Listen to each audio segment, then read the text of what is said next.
Sa mga kalakbay, ito nga pala yung bagong terminal ng papuntang Nagcarlan, Canlubang, Tagaytay, Cabuyao, Lokban, Quezon mga kalakbay. O via Bersa ng Mayay, Lokban. Tara, dito lang yan sa may likod ng SM kung sakaling galing kayong Manila. Ayan, ang landmark dito sa may kay Kalomi. Boss, Kalomi, shout out! Wala pa ako, hindi ulit nakakadayo eh.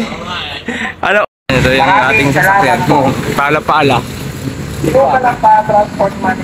Tagaytay.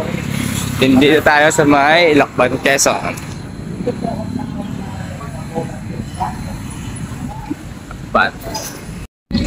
And patungo pala kami ngayon sa Lokban, Quezon. Then ito 200% yung kanilang pamasahe. Almost siguro 1 hour and 30 minutes na biyahe natin. Ayan mga kalakbay, oras. Ayan, Nagcarlan, hindi pa Canlubang. Ayan, start na yung ating paglalakbay patungo Lokban, Quezon. Tara na mga kalakbay, kasama si Hi. Hi.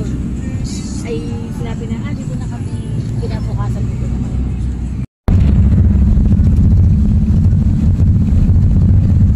And so mga kalakbay, malapit na kami sa Barangay Gagalot.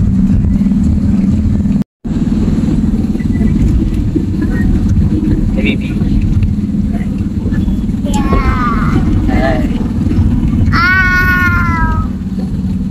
Ay, malapit na kami sa may Barangay.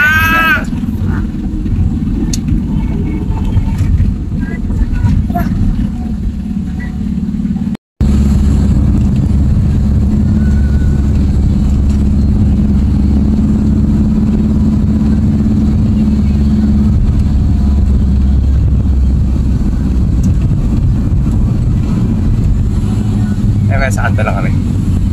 Ayan, tatay na kay. Ito na yung Barangay Gagalot.